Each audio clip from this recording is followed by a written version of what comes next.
This is the DRF Players Podcast. Here are your hosts, Peter Thomas Fornatel and Jonathan Kinchin.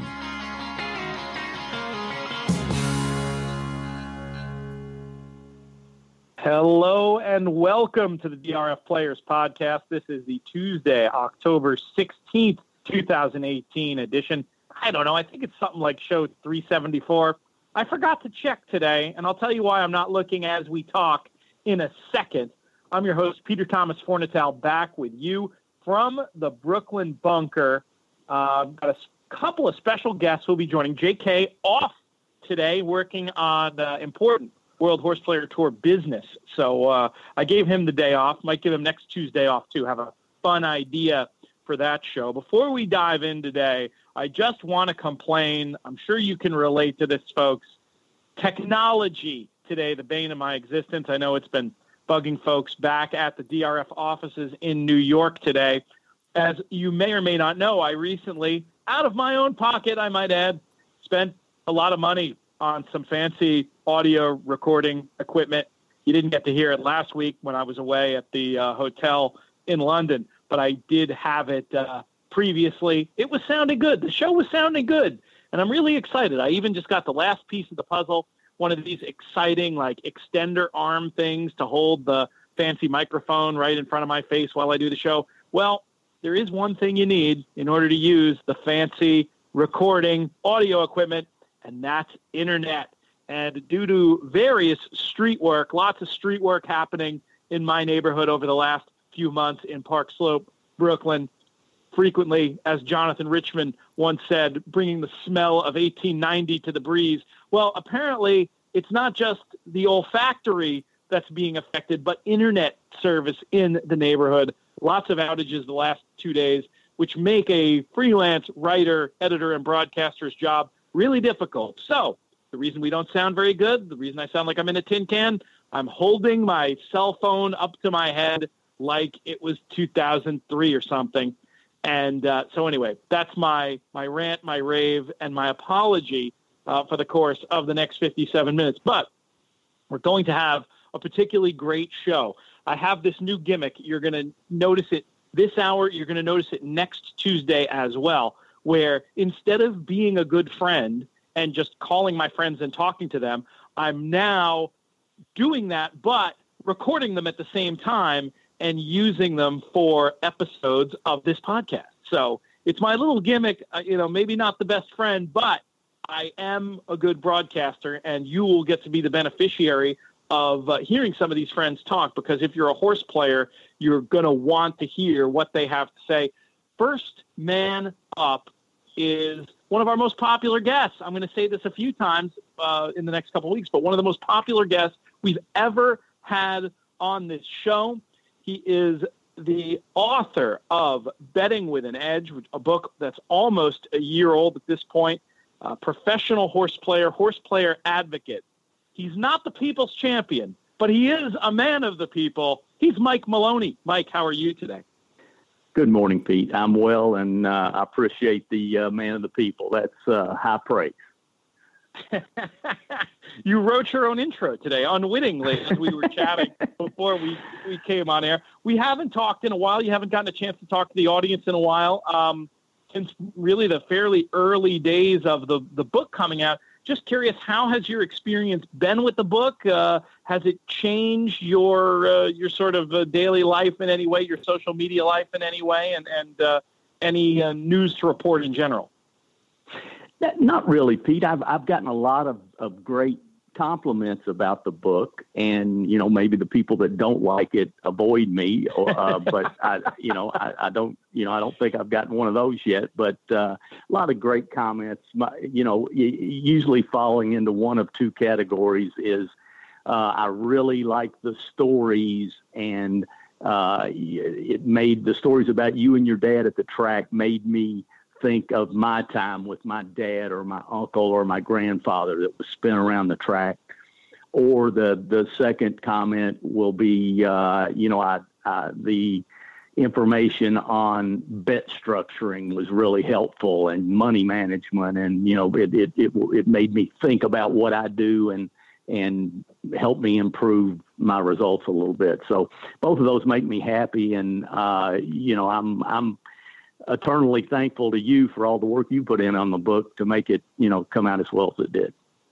Well, you're very kind to say that. It was like taking a class, all those interviews we did and putting it together. And I miss all that time getting to hang out. It makes me think we got to get back and think about maybe not a full book length thing, but maybe at some point we need to work on an article together or something. Have you had any burning desire since the project finished to maybe write something else? Are there more stories that have happened since the time of the book that you feel ready to capture? There's always something going on around the racetrack, Pete. You know that, but at some point we may get the guys together again and try that, you and I. But I have so much going on in the day-to-day world of trying to beat the races. Excuse me, that keeps me occupied. I don't think there's a more challenging analytical game on the planet than going to the racetrack every day and trying to show a profit at the end of the year. That keeps me off the streets. How has it been going? How has your punting been since the last we spoke? It's been okay. Keeneland has started out very well so far, so I'm pleased about that. Participated in the went through the opening weekend stuff, and then last weekend played in the Keeneland handicapping contest and didn't qualify, which was really my goal. I think I ended up maybe 15th, which is not bad, but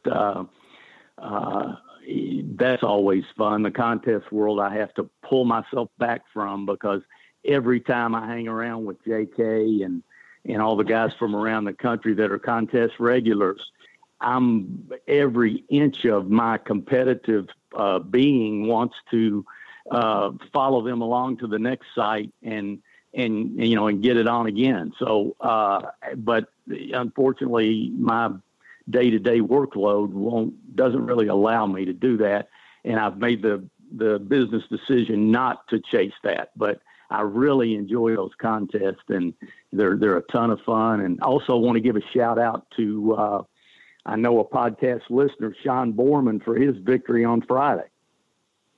Oh, he did a great job. It was terrific to see Sean's name atop the leaderboard. And I was going to ask you, what if you saw any significance? There were 3 big contests last weekend: Friday at Keeneland, Saturday at Keeneland, and then also I think I said it wrong, actually. Saturday, Sunday at Keeneland, and then the one that wrapped up Saturday at the Orleans in Las Vegas. So we had Tommy Massis winning, Sean Borman winning, and then out in Vegas, Duke Matisse winning. What do those 3 have in common? All professional horse players. I thought that was interesting, and I was just wanted to look for a comment from you on the role that contest template. It doesn't fit your business model, but I do think it fits for some players. Oh, yeah. I mean, those guys, good handicappers, good horse players. And, when you said, what do they all have in common? The first thing that popped in my mind was, they all kind of have the attitude, don't back up, stack up. So, that translates to success in contests a lot of times. That's great. I remember in writing the book, you talked about how important record keeping is, and that one of the things you look at from your record keeping is times of the year when you've historically done well or not so well, and then you look to adjust your bankroll and your level of aggression accordingly. With that in mind, I do remember the start of the Keeneland meet being a time that you've done well. How's the meet started for you? And as far as giving other players advice about how to allocate their bankroll throughout the year, anything you might want to pass along? Well, from my personal comments are, about my wagering, is that the historical trends held that I did do well that opening weekend at Keeneland.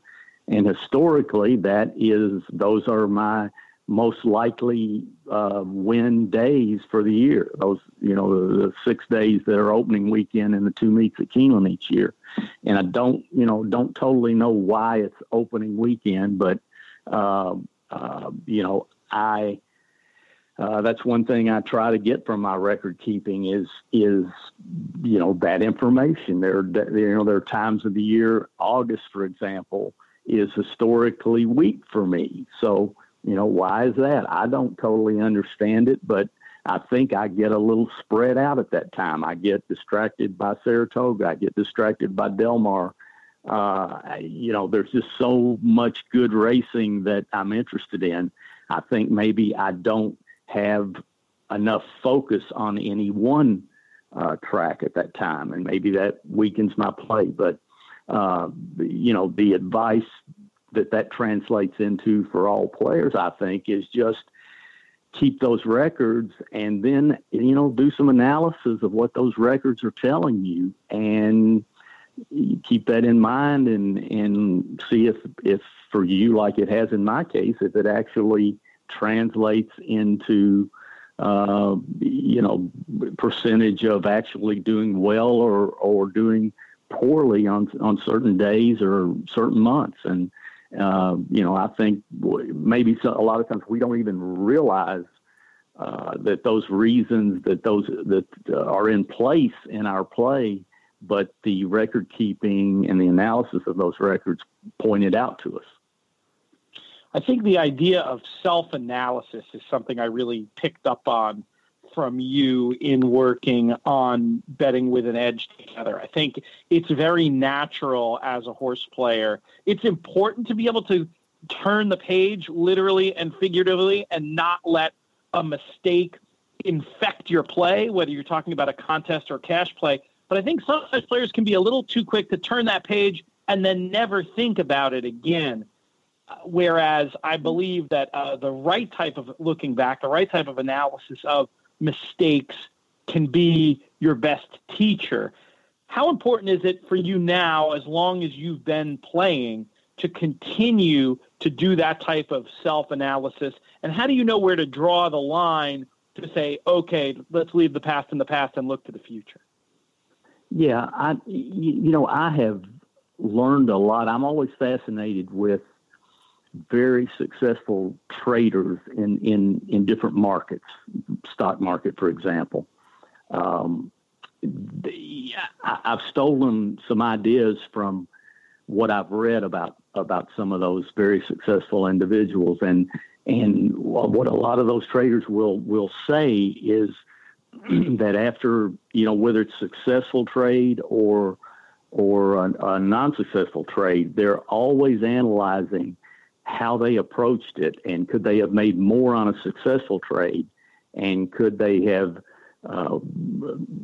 helped to minimize their losses on a losing trade.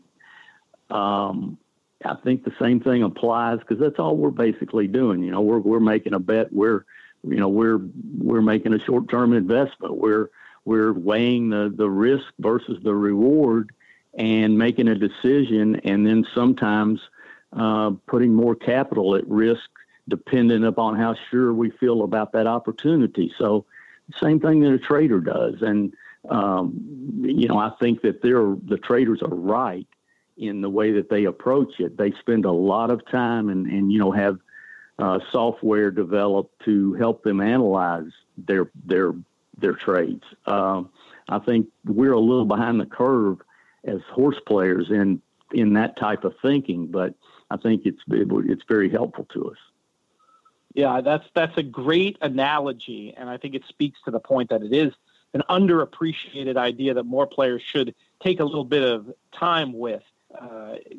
What can you learn? Okay, I didn't win that bet, but what can I learn from it? It makes me think. I've been spending a lot of time in the world of sports betting, or flirting with the world of sports betting, doing this DRF Sports Forum podcast, which I want everybody who's listening, all the regular DRF Players podcast listeners, would very much appreciate if you'd go to iTunes and subscribe to, or you'll get it in the DRF feed as well. But there's a concept. I listen, Pete, and I love it. Oh, thank you. That means a lot. That's great. and the concept of grading bets, win or lose afterwards. I think people think about it more in sports betting because with so many more things being theoretically a 50-50 proposition, I feel like people are more willing to accept the idea that maybe they made a winning bet, but it still wasn't the right bet. Have you ever done anything like that in terms of looking at your wagers for horse racing? Oh, absolutely. I do that constantly, Pete. I'm the best training ground for that, actually. I was doing it for years and years before that. But when the aforementioned Sean Borman, who's a very good friend of mine, and we formally, we still, exchange information, but we formally played horses in the same office using basically the same database. So picture two guys talking over a race using mostly almost exactly the same information to make their decisions. And yet our results were wildly different on a daily basis. So, I would have a break-even day or a small win, and Sean might have a fantastic day. And we're basically betting the same. It wasn't like we disagreed on the horses that much. And that just drove it home to me how important how you bet the race is. It's you can be the best handicapper in the world. We all know that. And if you don't know how to translate that into money at the window, it doesn't help you a lot. Would you, at the end of those days, go back and look and say, okay, here's where I went wrong in my bet structure, or here's when Sean went right? I mean, would you look at it on absolutely. that After the race, a lot of times we would say, I made 3x on that race. I made 3 times what I bet. And, Sean would say, well, I made 9 times what I bet. And so obviously, I have a problem. So I would ask him, who he keyed, and we might not do this like during the heat of the action, but sometimes we would. But generally, as we're figuring out the biases for the day and getting ready to close up shop, that was the conversation. And then before the races started the next day, something that that had percolated in our head overnight, we'd come back and ask that question before we started work the next day. So I had a huge advantage there. That was part of the genesis of the book. Was I had this drilled into me on a daily basis for years of how important the bet structure and the money management was. So therefore, I did a lot of work and asked myself a lot of questions and beat myself up a lot over performance at times, even on good winning days, because I knew I wasn't maximizing my opinions. But, in the end, I've never met anyone that truly always maximizes their opinions. I don't think that's necessarily possible, but how well you do that is a big determining factor on your success or lack thereof at the races. I'm going to put you on the spot. Can you think of a specific instance or a way, something you would have learned or looked at in those sessions, analyzing those tickets, a mistake you might have made or something you might have done well that you were able to then incorporate into your play going forward? Or is it fuzzier than that? Well, that was the genesis of the kill bet, Pete. That's something we mentioned in the book. And a kill bet is a small percentage of your wager, a very small percentage of your wager, that I realized after, examination of a lot of these the wagers that I made and how I structured them, that when I was right, I was really right. And Sean was the same way. And I think a lot of players are. But, if you bet $100 and you're covering and well, this horse might run and that horse is on a layoff, but he has a nice work pattern. You're doing different types of covering, and then the race hits and maybe you have $8 or $10 that actually cashes out of that 100 that you bet. The idea of the kill bet is to go back after you've made all your wagers and bet an extra 5 or 10% on exactly what you love. if in my dream world, this is how the race comes, this is where the real value is in this race. And that was a great thing for me, because when I was right, I'm basically cashing twice or more what I would have cashed. And when I'm not right, that 5 or 10% is not killing me. It's just a part of a losing bet. But that was a little bit of a turning point in really being able to maximize those times when you're exactly right. It's very logical to me that in racing, especially talking about exotics, vertical exotics, that when you're right, you'd be very right. We talk a lot in the book about race design and the idea where you almost see how it's going to be run in your head. So it's very logical to me that you wouldn't just be right in that situation about who wins, but you'd also be right about the bet horse who you think is going to run out and the one who's going to clunk up for third or fourth. I think there's a really sound way of maximizing the profit. There's definitely something to it. Yeah, I think it makes total sense, and I think most handicappers are that way. When we see a race correctly, more than likely we're right about the entire race. It laid out the way we saw it, and the horses were in the positions we saw, and you got the result that you saw ahead of time. So, we need to take advantage of that. It doesn't happen often enough for me, and when it does, I need to take advantage of it. I do want to pause one more moment on Sean Borman before we move on. Obviously, you guys are still good friends, and you might not work together on the daily basis the way you did in the past, but did you feel any special pride? I mean, he's somebody in a lot of ways, I get the impression.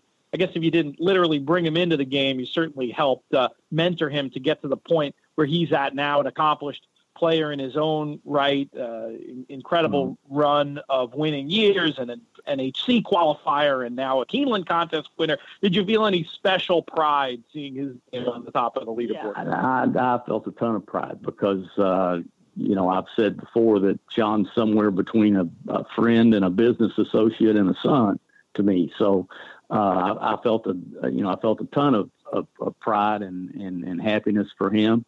But while I did maybe mentor Sean some in the beginning, he has mentored me a lot back. I learned lots of things from Sean. So it's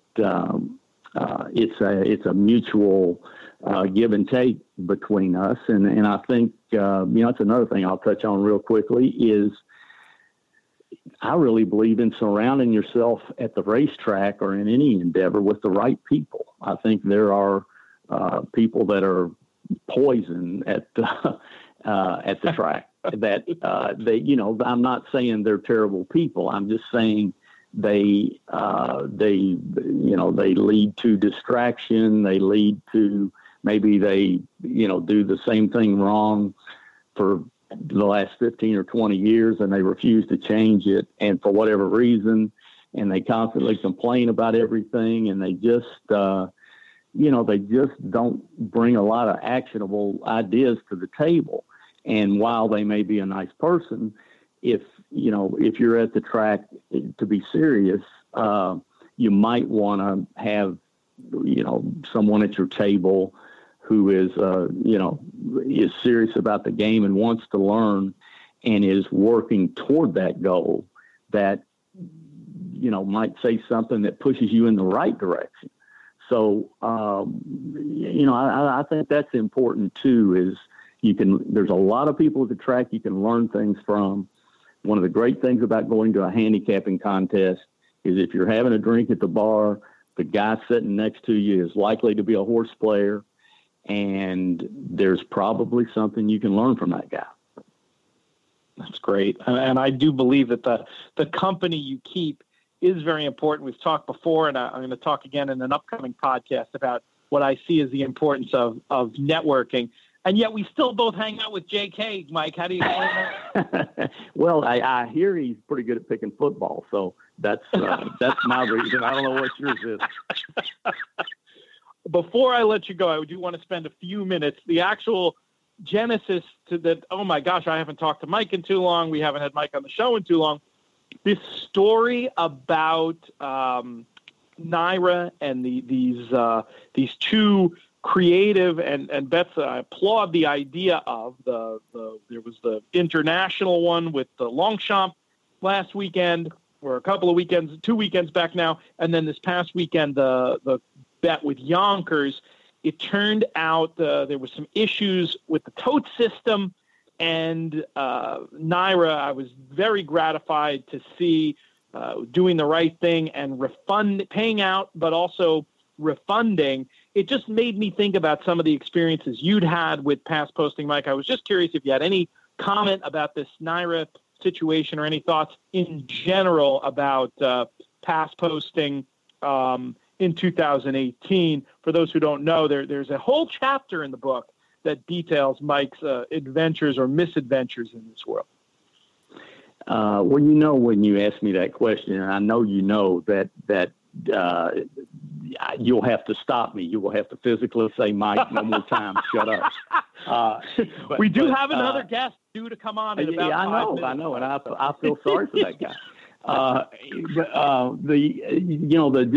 As quickly as I can do it, the Naira thing is it's not good, but it's just another issue in a long line of issues that goes back to the beginning of simulcasting.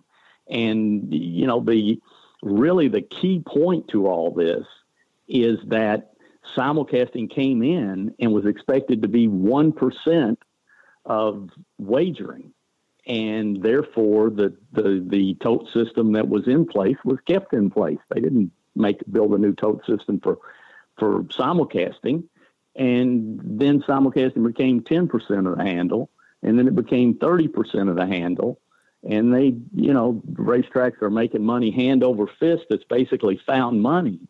But they chose not to make the investment in a tote system that would reflect that, the huge change in the way they accepted wagers, that it had gone from a person physically handing a $20 bill to a teller and getting back a paper ticket, that it had morphed from that into what we have now. And now, the simulcast wagering is 90% or more, and we're still stuck with this outdated tote system from the 1970s. So that is our problem, is racing has handled hundreds of billion with a B dollars in wagers since then, and won't spend the money to update the technology, for a new tote system that would be secure, and that, we wouldn't have odds flashing, from 4-1 to 2-1, and the stuff that just drives all of us crazy. So that's the basic problem. It's not solved because racing doesn't care enough about customers, in my opinion, to spend the money to fix it. I don't know what other explanation there really is, but technology is available. I know they're aware of it. I sat down with the head of Churchill Downs Incorporated 15 years ago at his farm, and with Bill Carstangen across the table, and proposed that each racetrack pay a percentage of the new tote system based on what percentage of handle they had handled the previous year. So if you handled 30% of handle in the previous year, you would pay 30% of the cost of the new tote system. It seemed fair to me, but, all these years later, it hasn't happened. And I could tell by the looks on their faces that day that it wasn't going to happen. But just a little, you know how I get about this subject, that there are so many misconceptions about pass posting and about wagering security. And stop me when you need to, but let me hit a couple of these real quick. We got a couple more minutes. I think Jim is a nice guy. He'll patiently wait. I think it'll help. I think it would. I get these questions all the time. So people come up and, Mike, does pass posting really happen? And yes, it happens. I kind of shake my head when I see, I see tweets that some winners' odds went from 2-1 to 3-1.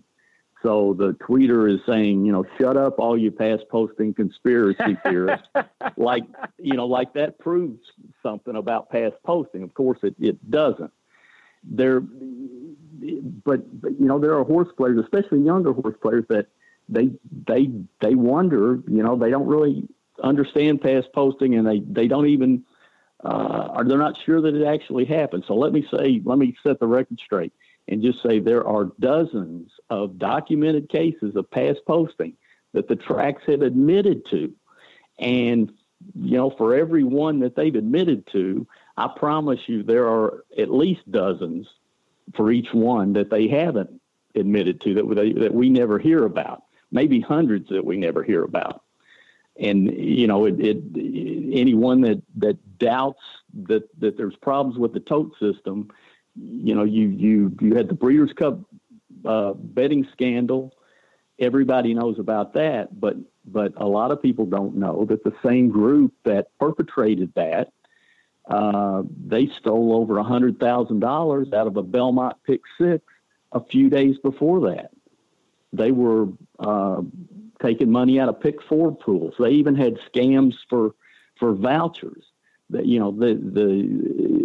they were totally manipulating the wagering pools. Then you had my Fairgrounds pass posting, where after being told that it was impossible and it wouldn't happen by every leader in racing, that it could not happen, I finally proved it to where they had to admit, racing leadership had to admit that it happened.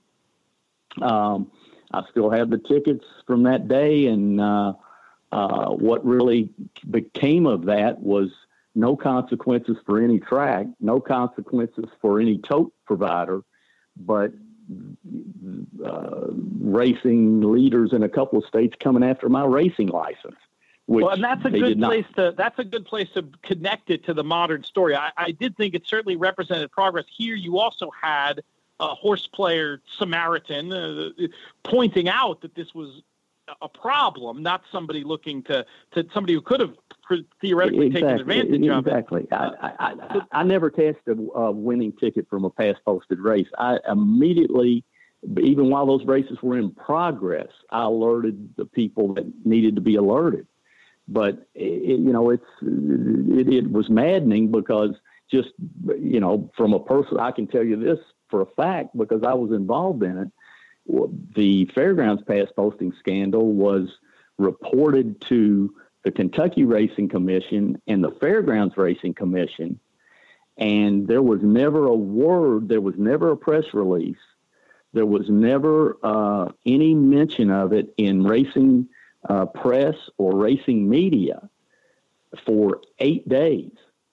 And that's the reason that 8 days later, I could tell it was going to be swept under the rug like all these other incidents. And there'd been $250,000 bet in a race where the betting was open over 50 seconds into the race. I could still bet and was still betting. And of course I turned all those tickets in, but that's when I spoke up at the racing symposium in Arizona, was 8 days after that happened. And they brought up the guy that's charged with being the lead investigator on those type of things in racing, and he had never heard of it 8 days later. So that's the level of concern there is in racing. It's a very low level of concern.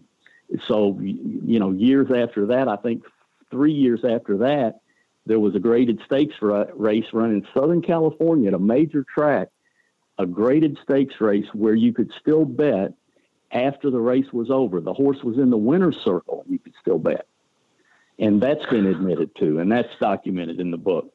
So it interests me, this stuff is it's comparatively ancient history, but what the Naira incident proves is that there's still some vulnerability here. I was just curious to know, do you have any insight? You still have that same tote system, Pete. And what I would say is the reasons a lot of those incidents were brought to light, the stakes race in Southern Cal, was I brought it to light. I wrote the story about it.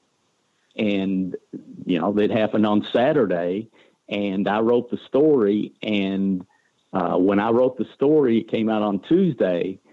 There hasn't been any press release by any of the parties involved, by the California Racing Board, by the track, by the tote company. No one had said a word. It was obviously not going to be reported. The California Racing Commission didn't know anything about it 48 hours later. I did think there was progress in the way this one was dealt with. Which is there's not everything, but yeah. Yeah, I don't know that we're really, progress. You're still cynical, we were. Well, I'm cynical because we had a race run this summer at the wrong distance. Was anyone reprimanded? Was anyone fine? As far as I know, the Saratoga kept all the profits from that race. They ran a race at the wrong distance and charged a 25% commission on the exotics in that race, and then kept it. I mean, and that's okay with the New York Racing, with the gaming board. And I heard the gaming board's comment on this incident over the weekend was refer to NYRA press release. We don't have a statement.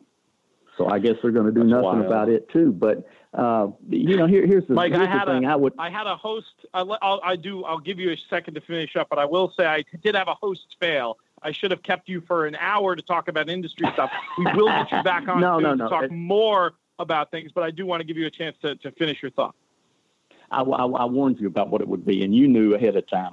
I didn't think it through, but I don't want to be disrespectful to our next guest. That's yes, I understand, and I want to do that also. I'll just close with this. If the horse players are kind of contrary by nature, ask yourself, from what you know about the level of security in racing and the level of competence in the tote system, there's over $11 billion with a B bet last year on North American racing. With all the hacking and the sophisticated thieves that there are in the world today, do we really think that the tote system is not being attacked by those people? That the money of the people that listen to this show is not being filtered out of those pools to some degree? That's what I'll close with. We'll leave it rhetorical, but I think we all have an answer in our head.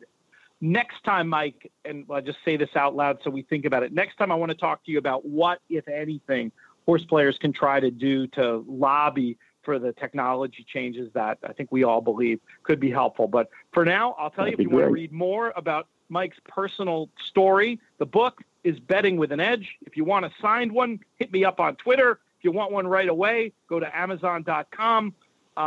Mike, we'll be talking soon. Thanks, Pete. Appreciate it. Bye. Cheers.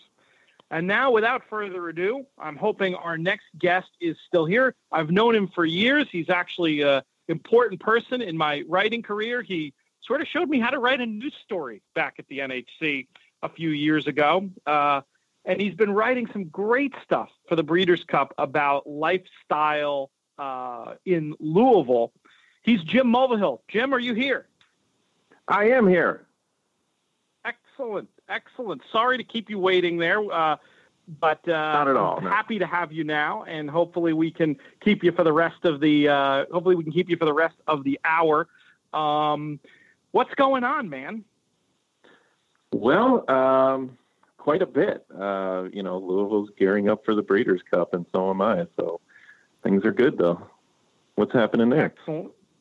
Things are excellent, just grinding along. We've got this new podcast. In addition to the regular podcast, I'm doing some freelance writing also for the Breeders' Cup for At the Races in the UK. Very much looking forward to EquestriCon. I should have put in the EquestriCon plug when we had Mike on. He and I will be together on a ticket construction panel there. But I know a lot of people are coming in early for EquestriCon. That means extra nights to do some eating and drinking. give us the quick rundown about your background in the city. Why are you the person qualified to tell us where to eat and drink and hang out for that week we're all looking forward to in a couple weeks' time? Wow. Well, I'm not sure I am the person that is most qualified, but I'm taking a swing at it. I've lived in Louisville for 4 years. I moved here when I first started with the NTRA, and my wife got a job in Louisville at the Speed Art Museum. So even though my office was in Lexington, we chose to base ourselves in Louisville. And I think my lucky stars every day that we did that. Not that there's anything wrong with Lexington, but I prefer a bigger city with more going on. And, everyone told me at the time that this was the moment to move to Louisville, and it's really panned out well for us. I mean, I can tell you firsthand that, Louisville is a great spot for dining, for drinking, for culture, and for horse racing, of course. And beyond those four things, I'm not really sure what else matters in the world. So I love it. It's a great place to be. I've lived in a lot of great cities. I was in New York prior to Louisville and New Orleans for many years before that. And I admit that there was a little bit of me that was a little skeptical of Louisville and wasn't sure if I would take to it, but it's turned out to be perfect for us. I mean, there's more than enough of everything you could want. And if you're a visitor, then there's far more of everything than you could want, because if you've only got a few days, there's plenty of great restaurants and bars and museums and performing arts and everything you could want. And people coming for the Breeders' Cup, their days are spoken for anyway. So there's a lot to jam in. And, when I started writing this blog for the Breeders' Cup Festival, my initial thought was just that there's always this kind of disconnect between what a city's tourism officials like to push on people, what you read when you Google about a city, versus what the locals actually like to do and what they recommend to their friends. So I started that blog just with the thought that I was going to write about the places that I like to go, or that I would take a friend if they were coming to visit for a weekend, because, there's so many different ways to enjoy a great city. And sometimes you have to dig a little to find the best of what's there. And even though there's nothing wrong with going to an expense account steakhouse or going to visit 4th Street Live and going to the large chain restaurants and outdoor concerts they have down there, I just know from my own experience and my own friendships that racing fans by and large are a savvy group, and they're well-traveled, and they tend to want to dig a little bit more and find what actually is making a city go and what is the pulse of that city. So I started throwing out recommendations on this Breeders' Cup blog, and hopefully people will find it and refer to it as they're planning their stay. I love it. Now, I want to give people the specifics on where to find those pieces, and we're not going to walk through every bit of them here, but then I'll ask you for some highlights. But what's the easiest way for folks to find the full pieces? Sure. They can just go to just Google the Breeders' Cup Festival and find that website. I will actually tell you what the URL is, which is breederscupfestival.com. And yeah, there's a whole schedule of all of the official festival events on that website. It's actually separate from the Breeders' Cup website. The Breeders' Cup host committee is its own separate entity that is not under the purview of the Breeders' Cup. It's really more of local business leaders and influential Louisvillians who just wanted to help promote the event and make sure that Louisville was seen in the best light when all these visitors come from around the world. And that's something the Breeders' Cup has done really well the past few years. I think especially the folks at Del Mar kind of took it to a new level, and Louisville saw what the host committee there did and realized that we needed the whole community to be a little more responsive and engaged with the event. It's a great opportunity for a city to showcase itself. And I'll start off by talking to you about the events that are part of the festival, or just things going on generally in Louisville at that time. What's something that you personally are really looking forward to that you'd suggest that folks should maybe put on their to-do list while in town? Well, as far as the official events that are happening as part of the Breeders' Cup Festival, if I just scroll through here real quick, I see a lot of the EquestriCon events are considered part of the festival, and a lot of things going on around the track. And then they've also rolled in the horse country tours for people that want to go to the Lexington area and see the farms and such. But I also know that there are community events that are considered part of the Breeders' Cup Festival. So, for instance, like the First Friday Trolley Hop, which is a community-wide series of art gallery openings that happens once a month. Oh, cool. And, that's the kind of thing that happens in every city, and it's part of the regular calendar here in Louisville. But the festival decided to adopt it as one of their official events so that the visitors have an easier time finding it. And then when you check into an official Breeders' Cup hotel, then you get the literature about what's happening around Louisville this week, and they've adopted that, and even some live music venues have put their schedule in. So it's really about making the existing Louisville scene available to the outside visitor who might not necessarily track down those events otherwise. So if you go through the events calendar on the festival website, you're very likely to find something that is not related to racing at all, like these art gallery openings or like a show at Headliners or something like that, that is officially now part of the Breeders' Cup Festival. For me, though, the interesting nights to find stuff to do will probably be between EquestriCon and the Breeders' Cup itself. There'll be a ton of work going on, obviously, but music. The idea of getting out and seeing some live music. Do you have not a specific gig, but are there particular venues that you recommend checking out the lineup on, or places that you can generally count on hearing good music that would be running stuff in the middle of the week? Absolutely. I mean, the two I would recommend checking out would be, I just mentioned Headliners, and that's the place where you're most likely to find like a nationally touring indie band, but at a smaller venue, and then a place like Nakbar or Zanzibar would be the two local clubs where I think there's high quality local music booked most nights of the week, as well as some lesser known nationally touring bands that make their stops. So, we're talking about places that have capacities of maybe 100 to 250 people. That's perfect for the kind of thing that I'm looking for. And you figure they're going to bring their A game that week, so it should be pretty cool. Now, every racetrack has the sort of racetracky bars and restaurants that are associated with them, and I feel like across the country they can be of wildly varying quality. In terms of Churchill Downs, what would you describe as the most sort of racetracky places that you'd recommend? I'm sure our listeners are going to be wanting to go places with pictures of horses on the wall and scene connections and things like that.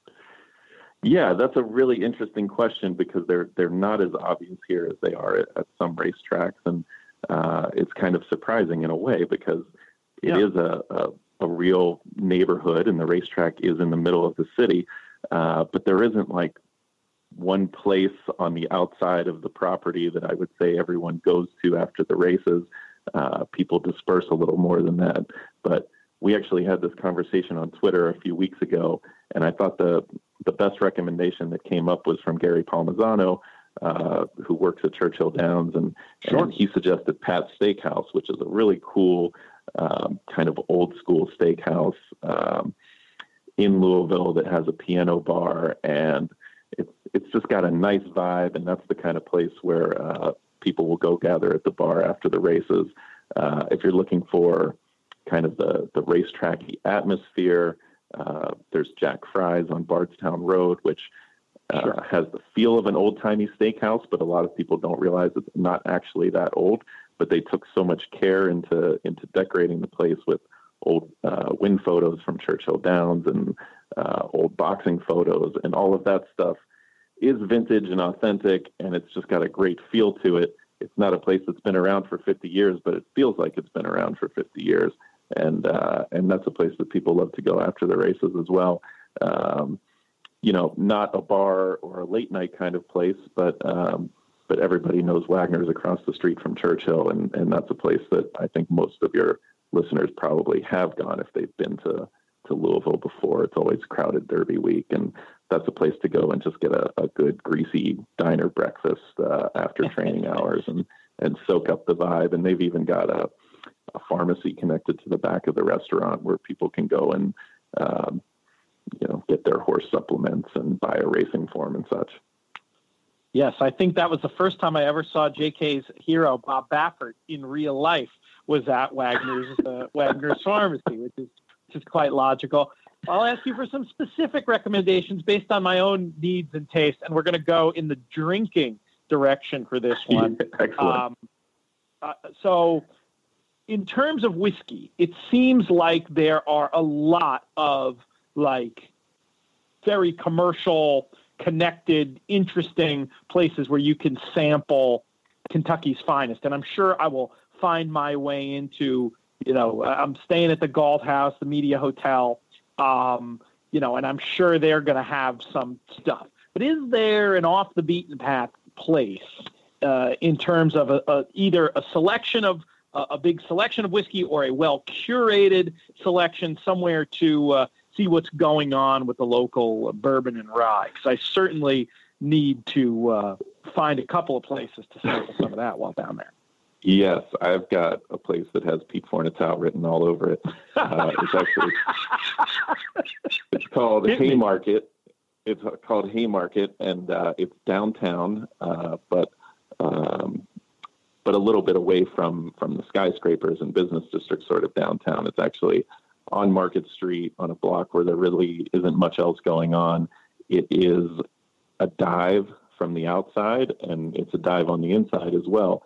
But you would be shocked to find out that it's got an internationally known selection of bourbons, and the folks there take a lot of time to assemble not only some lesser known vintages, but to also go to a lot of the distilleries personally and select their own barrels for their own private labels. And it's all really reasonably priced too. I mean, one of the great things about coming to Louisville is that if you're a bourbon connoisseur, you're going to look at the menu at a place like Haymarket and not believe that you're paying, $8 or $12 or $15 for a pour of something that would cost twice as much, if not more, in New York City or other major cities. Fabulous. That's fabulous. And I know there is a brewing scene in Kentucky now, too. I've been impressed with some of the offerings in both Louisville and out of Lexington that I've had down there. Is there a place, could be a brewery, could just be a pub that focuses on the local brewing scene that you'd recommend for the sudsier stuff? That is a good one. I mean, there are some very good brew pubs in Louisville. I'm partial to Goodwood, which is another one that's downtownish. Against the Grain is really popular, and they do good beers. I was going to ask about them. I like to mention them because not only is it quality, but they're very they're just very involved in the community. That's the kind of thing that, if you do go to a small fundraiser for a tiny nonprofit, they're the ones that are very likely to have donated a keg and are just there for the people of Louisville. But Against the Grain is a good spot, and very easily accessible from the track after the races. Oh, that's good to know. Their stuff has been traveling a little bit, and I've been enjoying what I've been seeing around. So it's good to know that there's a little bit of backstory there, and I didn't even know they had a proper tasting room. So I'm going to definitely put that on there with a bullet, as well as Goodwood, and then Haymarket for the booze. Food wise, I live in Brooklyn. You can imagine the type of restaurant I'm typically going to. It's very farm forward. It's usually not too fussy. I would assume that idea has come to Louisville in spades. When you're thinking of what you know of my taste and you're thinking of Louisville dining options, where are you sending me? Well, I'm glad you put it that way because, yes, I mean, like every mid-sized city, there's of course a plethora of farm-to-table options, but the ones that are my favorites tend to embrace their localness, not just in terms of fresh ingredients, but also incorporating some popular Southern dishes or traditional Southern dishes and techniques and such. The number one best meal that you can get in Louisville is probably at 610 Magnolia. I wrote about them in one of the blogs, and that's Chef Edward Lee's run by a Brooklyn kind of boy. Flagship restaurant. Yeah. Yep. Run by a Brooklyn boy, and that's kind of his flagship restaurant in Old Louisville. Pretty hard to get in there, but I was going to say, am I getting in there Breeders' Cup week? Is there any? Do you know if they have do they have a bar you can try to sneak into, or? I actually called them the other day when I was writing about it, and I wanted to see because I was trying to line up my own reservations for the weekend, and I only asked about Friday and Saturday, but I was actually kind of surprised and encouraged that if I had been willing to go early on Saturday, which unfortunately early means before the running of the Classic, they could have gotten me in, but I was actually surprised that they had any openings at all. So it is worth trying if you're willing to go maybe on Wednesday night and be there for the first seating, then maybe you can get in. But that place is awesome because it's kind of got the Southern flavor, but also, Ed Lee's Korean heritage comes into play on every dish as well. So, you combine like Korean cuisine and Southern cuisine. Those are two of my favorites in general. And then you put them together and you're like, wow, this is really extraordinary and special. And that place is great because you go there and you pay for the fixed price meal, and then food just keeps coming. You add the wine pairing to it, and wine just keeps coming. And next thing you know, it's 2.5 hours later, and you haven't really had to make a substantial decision. They just keep bringing you amazing food, and I really enjoy that kind of setup. I know a lot of people are particular and like to order what they love, but I actually just love to be in the hands of a great chef and have him bring me amazing food. You and I need to eat and drink together more. That's what the number one thing to come out of this podcast. Because that's right. To me, my favorite meals in Italy or whatever is just tell if you can be simpatico, tell them to take care of you and watch them do it. Yeah. And to that point, I'll actually recommend another place called Fond, Fond, which is on Frankfurt. And I'm going to make a point to write about them in the next week. Fond actually, they only do seatings on the weekend. It's one seating a night, 12 seats in the entire restaurant. And Chef Madeline, she does amazing food, but she's not really that concerned with she's not trying to make the most successful restaurant in the world. She's trying to create food that makes her happy, that kind of fits in with her life. So she's only open on the weekend. She does this one seating a night. It's just her and her server. It's BYOB, so you show up and you bring your own bottle of wine or 2 bottles of wine, and she just lays out what you're going to eat that night. Really, the only variations are if you email her in advance and tell her that you have a dietary restriction, she'll work with you. But otherwise, she's going to come up with a creative menu. A lot of times, inspired by or influenced by her travels. She travels quite a bit and likes to incorporate a lot of international flavors into it, but she could not be cooler. She lived in LA for several years. She was an actress, but then that didn't work out, and she decided, I'm going to devote my life to the best food that I can possibly create. And she does it all. Because it's only 2 seatings a week, the way to get a reservation is just to email Chef Madeline, and she's the one that will personally write you back. And then when you get there, she's the one that personally welcomes you and takes you to the table and tells you what you're going to eat that night. And when every course comes out, she tells you a little bit about what it is. And it's just it is a restaurant environment, but it's almost like a converted house. It's a very intimate kind of dining environment. So Fond does have a website. I would recommend checking it out and just emailing Chef Madeline and begging her and saying, I'm only going to be in town for the Breeders' Cup. Put me at the top of the list in case you have a cancellation, and I would love to come by. Or you could even email her and say, hey, I can easily get 12 friends together if you want to add a Thursday night dinner maybe we can just do a private dinner for our friends on Thursday or something like that. Fascinating ideas. The DRF podcast dinner Thursday night. I may actually send a quick email about that. Whether or not it comes to fruition, we'll see. But I'm going to at least reach out to Chef Madeline, because it sounds like she's doing the Lord's work over there. That sounds fantastic. Indeed.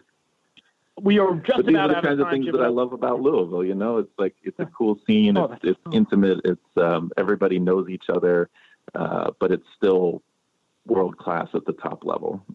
People who seek out the best in Louisville are going to be very pleased with what they find.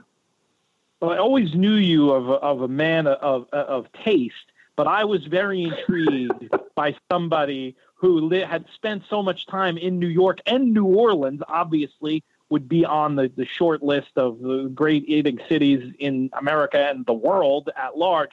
I figured you weren't going to give us bum steers. And so when I saw you writing lifestyle stuff, I knew I wanted to have you on the show to talk about it. We're just about out of time. I don't want to take too much of your time today, but one more wild card recommendation could be another restaurant, could be a bar, could be something entertainment-wise, something that we didn't quite touch on yet, and then we'll let folks go to breederscupfestival.com to read all about it. Well, I think my favorite place to send people or take people from out of town when they visit these days is the Limbo, which is just a funky tiki bar downtown. And the reason I love it so much is because it doesn't feel like Louisville. I know that there's sort of a tiki bar trend happening across the country, but this place is, in the first floor of an old office building. And so it's got the tiki bar vibe, but it's also got kind of like just a hidden, unmarked off the street kind of vibe. They've got a patio speakeasy-ish in that sense. Yeah, speakeasy-ish, but not like from the outside. In a cloying way. It's not like, it's not overdone. It's just kind of hidden.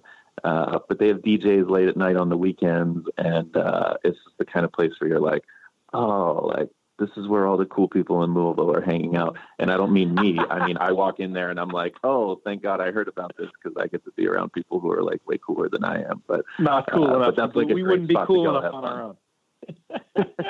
I love it. And can you recommend the Mai Tai? Now that's a cocktail I can see Mr. Kinchin getting himself really in trouble with. 3 or 4 Mai Tais, and we could see how he really feels about the 20-cent pick six.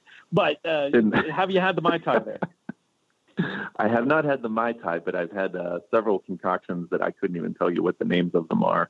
And they come in like the most awesome, like vintage hula girl kind of ceramic mugs. And I don't know if I'm capturing that it's actually cool and not lame or overdone, but because I feel like the way I'm describing it, it sounds kind of annoying, but somehow it's not. Good hospitality can be like that. Hard to describe, but wonderful to experience. And you've given us many wonderful places to experience. You've really helped design my itinerary for Breeders' Cup Week. I'm just hoping I can find a way to get into some of these places. But again, many more options in Jim's work. You can find it, breederscupfestival.com. You should also be following Jim on Twitter. I will let you give the handle there.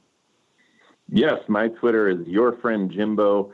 And I will actually send you some of the links for the places that we've talked about today so that they're easy to find. That'd be awesome. Appreciate that very much. And that's it. That's all the time we have. Speaking of Twitter handles, folks should also be following Mike Maloney at Silk 1900, I believe is that is definitely what it is. Silk 1900. Follow him, follow Jim, follow me at Looms Boldly. Thanks so much to Mike and Jim for joining us today. Thanks to producer AJ, producer Craig, JK. I'm just going to thank JK for inspiration, even though he wasn't here today, but that was at my insistence. This was not one of his no-show routines. This one was on me. Thanks to Travis Stone, who does the voiceover up at the top, and Willie Nile, who provides our theme song. More of his music available at willienile.com. Thanks so much, everybody, for tuning in and listening and downloading and doing all that good stuff. Make it so much fun to do the show. We love to hear from you. You can hit us up on Twitter or podcast at DRF.com. That's all we got. We'll be back on Friday. I'm Peter Thomas Fornatale. May you win all your photos.